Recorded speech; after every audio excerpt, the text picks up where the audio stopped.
101 review. Book 101 is all about the books that are read for the last 40 years. And today I have my special guest. She is the author of the second book, Pursuing Truth, no other than Miss Karen Ann Bulluck. Hey Daniel, how are you today? It's so great to Um, be here and joining with you. I'm fabulous, fabulous, Miss Karen. And can you please introduce more about yourself? Well, I am a former corporate executive. I spent 30 years in the corporate world, and then I decided that it was time for me to pursue some of my more creative, pursue some more creative outlets. And so I left the corporate world. I started coaching, doing some executive coaching, and really what I really wanted to do is starting to write books. And so I've written two books in the series. The one that we're talking about specifically today is Pursuing Truth, which is book 2 of the Ascending Ladder series. And the books center around corporate life. So they don't kind of fit into sort of the normal genres, but they center around corporate life and a lot of the ethical and moral dilemmas that particularly leaders, but people face in the workplace. Miss Karen Ann Bulluck, thank you so much for sharing your knowledge and wisdom to the world. Hoping for more and more empowering books like this to come. How does Pursuing Truth build on themes of integrity and leadership introduced in Discovering Power? Well, Pursuing Truth actually talks a lot about Cheryl, who's the main character, trying to uncover the truth about some things that are going on in her workplace that don't seem like they're quite right. And so she's in the IT department, so she works with the programming teams, and one of her programmers comes to her with a little bit of I think there's something wrong in this database, and I can't quite figure out what it is, and it starts the whole investigation about, what is the truth, what's really going on, and ultimately who's doing it. So it's a little bit of a mystery around that. At the same time, it builds on the themes of integrity in workplace relationships. So in the first book, she and her husband are sort of in a rocky patch. And in the second book, that kind of spills over into his workplace relationships and then ultimately into hers. So there's a lot of trying to pursue what is integrity in workplace relationships. We talk about having work wives and work husbands sometimes, but sometimes those lines get a little blurred as to where they're supposed to be. So that's another theme in Pursuing Truth, trying to figure out what the truth is of his relationship with another woman in the workplace and how all that fits in with her relationship. So those are two of the themes that I explore in this book. Spoilers, people, spoilers. Well, it only sets it up. It doesn't tell you what exactly happens. Yes. So, can you describe how Cheryl evolves as a character from discovering power to pursuing truth? Well, in Discovering Power, she's takes her first steps into leadership roles. So she's trying to figure out what that looks like. She's promoted and she moves into a higher level leadership role, and she has to explore what that's going to look like for her. In Pursuing Truth, she really has to face some truths about herself and understand herself in relationship to her husband and in relationship to, the people that she's working with. So she really evolves from one to the other in, continuing to grow and continuing to learn how to look at herself in the mirror, which I think is a very important thing for leaders to do. What role does workplace mystery in pursuing truth play in driving the story tensions and Cheryl's growth? Well, the workplace tension is huge. I mean, it really, the tension between trying to do an investigation and figuring out who's if there is something wrong, and then if there is, who's doing it, really drives a lot of tension because she doesn't know. She doesn't know who she can trust, and she doesn't know who's telling the truth, right? Which is why it becomes Pursuing Truth. So there's a lot of drama trying to figure out who are the players in this, and which players are the good guys and which players are the bad guys, because she really doesn't know. She doesn't know who she can trust, and she doesn't know who's telling the truth. Yes. How did you approach weaving the theme of pursuing truth into Cheryl's professional and personal challenges? Well, Cheryl has part of Cheryl's quest overall throughout the whole trilogy, which, the third book is still to come. I'm working on that now, which is really fun. But part of it is really her trying to figure out, how can I maintain my personal integrity in the face of all the pressure that we all get in the corporate world, but in the world in general, both personally and professionally. There's all this pressure to do what other people want. How does she maintain her personal integrity? And that kind of underlies all of the books and all of the exploration that she does in Pursuing Truth. How do I pursue a truth? And then what does that look like for my own personal integrity, are the kind of the questions that she asks. Miss Karen, what challenges did you face in addressing gender dynamics and workplace conduct, especially women's treatment of one another in the book? Well, it's hard because I don't want to stereotype. I mean, one of the things I really try to do is, stereotype and, making things very singular. And that's a struggle. That's a challenge to do. But it's one of the great things about writing fiction is that you can weave in different characters to tell different points of view. And that really helped me overcome some of the challenges in telling the story and trying to keep true to gender dynamics, but not make them too, stereotyped and too trope, right? You don't want to make them sound like they're just, oh, okay, this person is one dimensional. So part of it is trying to explore all the dimensions of a person, and having sometimes my characters do things that I don't expect them to do, that maybe even outside of what you would expect them to do in their characters. Cheryl certainly struggles. She's the first woman on the board of directors in her company. She's sort of breaking a glass ceiling. So she's trying to figure out how I bring my female talents and skills into this role, but I don't, without appearing weak, which is often something that women struggle with in the workplace. Definitely. Miss Karen, how does Cheryl's conflict resolution approach in pursuing truth inspire readers to navigate their own workplace challenges? Well, again, I think that telling things from different points of view, getting her husband's point of view, getting the other main character in Pursuing Truth's name is Alicia, getting Alicia's point of view, and then, of course, the other supporting characters. It gives people, I think, opportunities and explores possibilities. So it's not just here's the answer on a silver platter, which I hate to do because everybody's answers are different for themselves. But what I try to do is explore all the different possibilities in what Cheryl could possibly do or what the other characters could possibly do.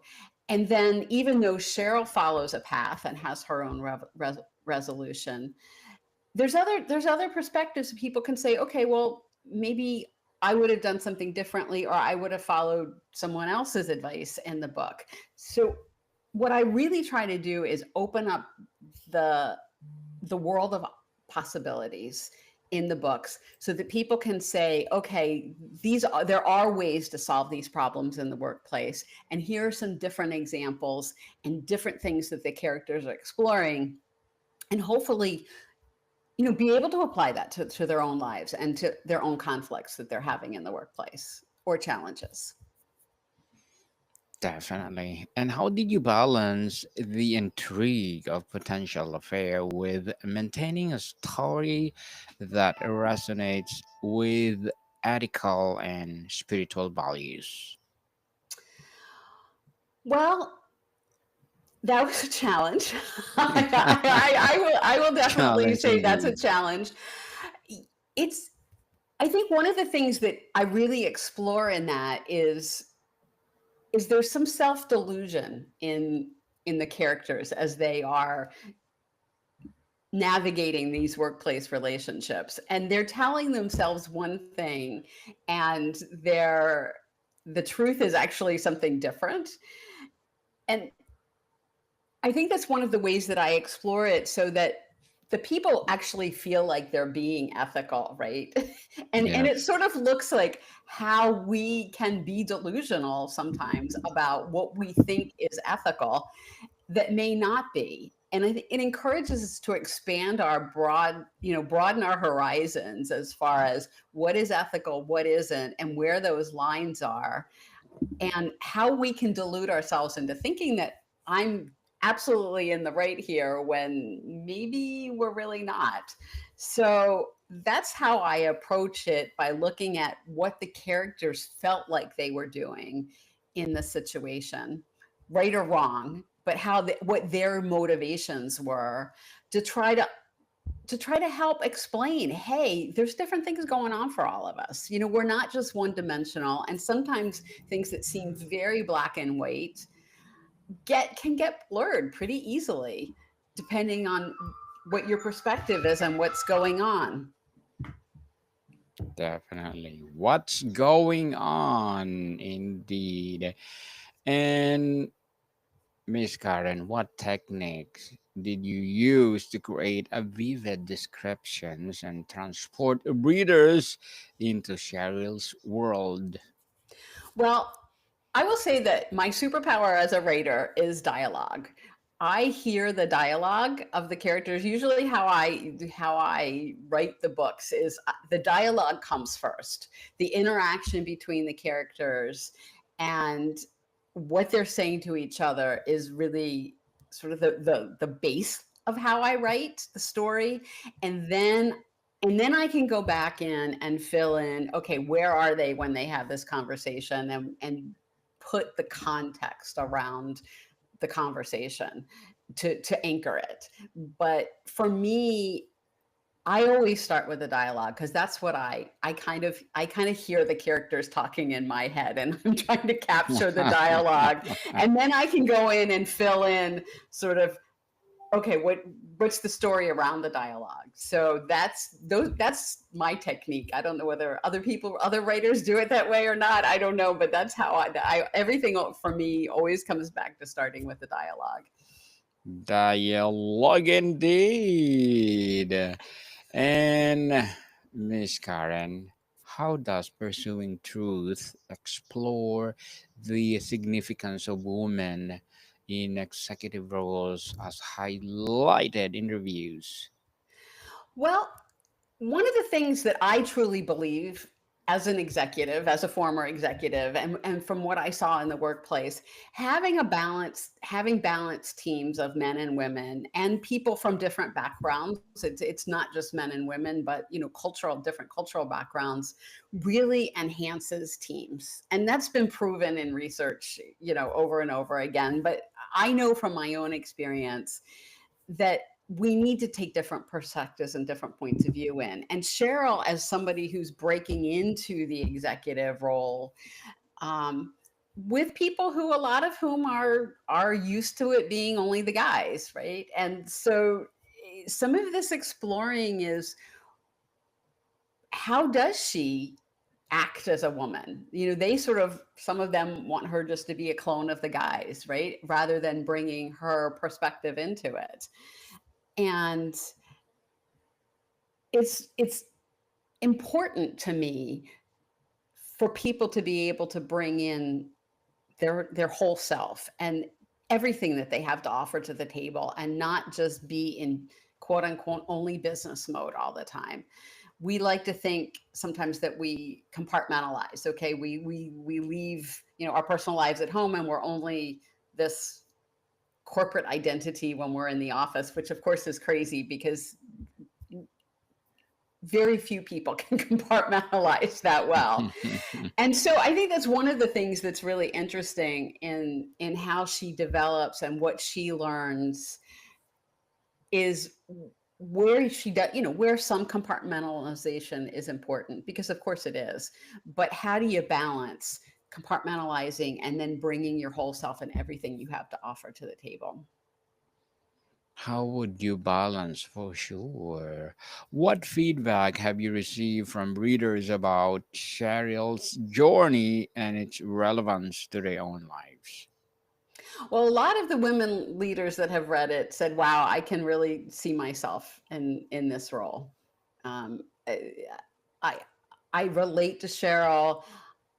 I relate to the struggles that she's having. Maybe they're not exactly the same, but I see myself, or I see situations that I've been in that really resonate. So a lot of them have resonated, but even honestly, even male readers have resonated with it, because it's some of these experiences are universal. I mean, in Discovering Power, the first book, it starts out with her with dealing with layoffs in the company. Well, that's a universal experience.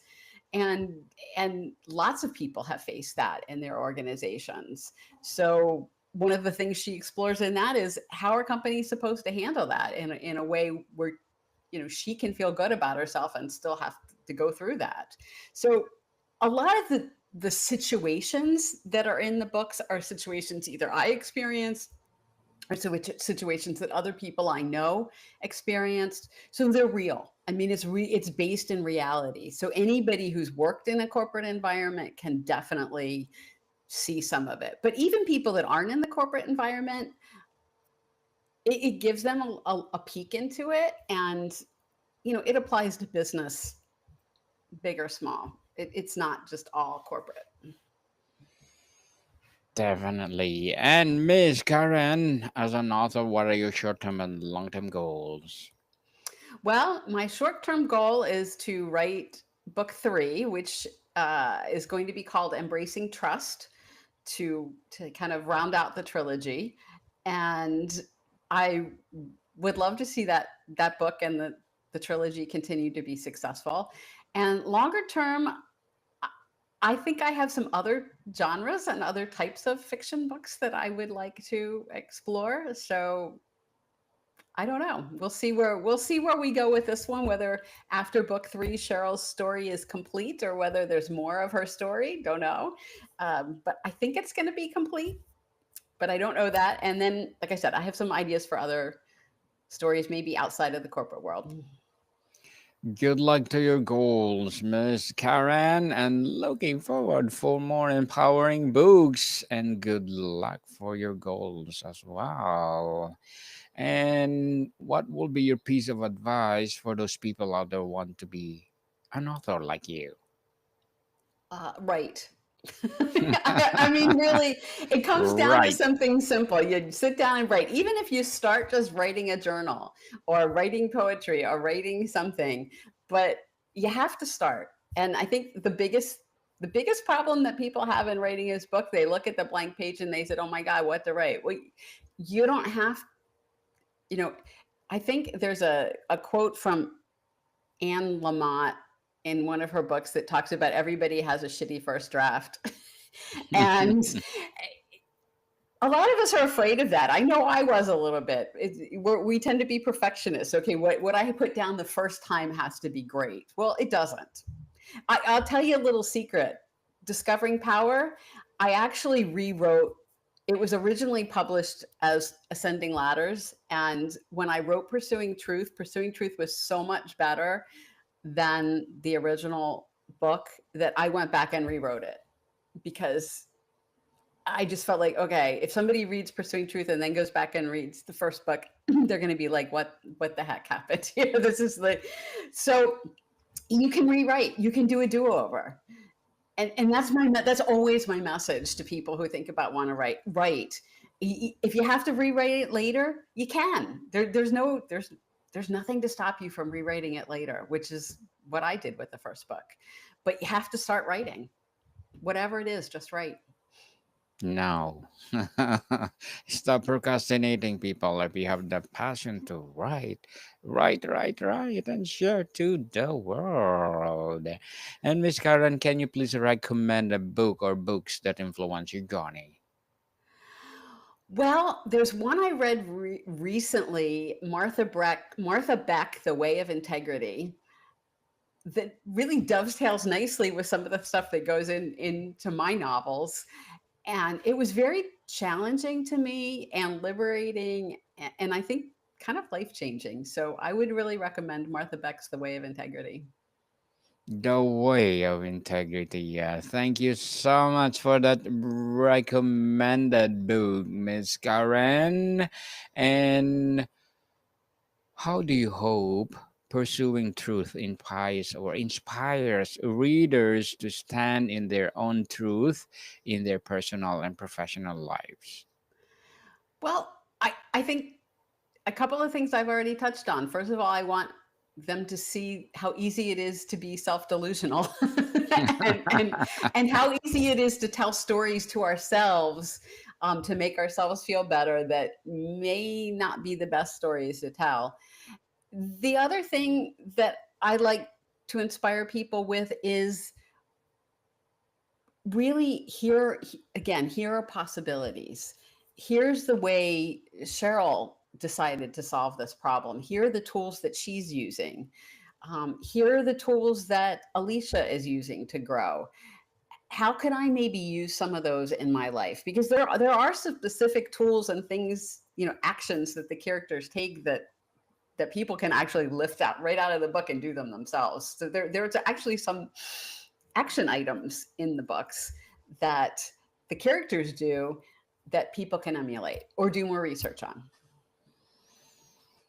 Miss Karen, can you share an example of a scene in Pursuing Truth that showcase Cheryl's courage and integrity? Well, it's a little bit of a give. It's a little bit of a spoiler alert. So I will warn your listeners that it's a little bit of a spoiler work.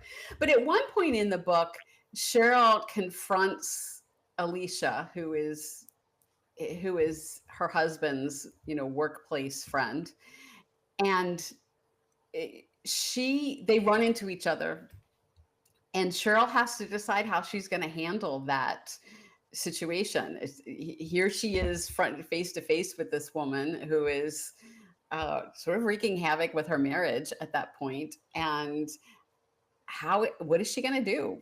Is she going to just scream at her? Is she going to ignore her? Is she going to be nice to her? How is she going to handle it? And Cheryl definitely takes the high road. I'm not going to give it all away, but she takes the high road in this confrontation with Alicia. And in doing so, she creates the opportunity for a solution to some of the issues that are going on that are really win-win solutions for everyone, not just a win-lose situation. And that's another thing I like to inspire people for. How can we create win-win situations, so instead of all this win-lose all the time?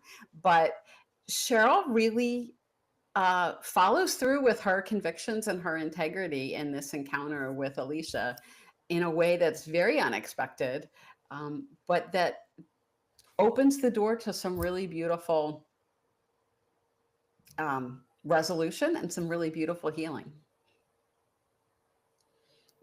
Miss Karen, before we wrap up our discussion for today, I'm inviting you to please do listen to my other podcast, people, my other podcast, because my abstract essay is already in fifth season, abstract poetry in second season, and of course, my book 101 review in fifth season too, comedy 101 in second season, and my food 101 in fifth season as well, geography 101 in fourth season, and my baby podcast law 101 and Mental Health 101 Love Letters in its third season, and Book 101 Review and Music 101 in its fourth season, and Science 101 and Sex 101 in its first season. Please listen to them wherever you listen your podcast.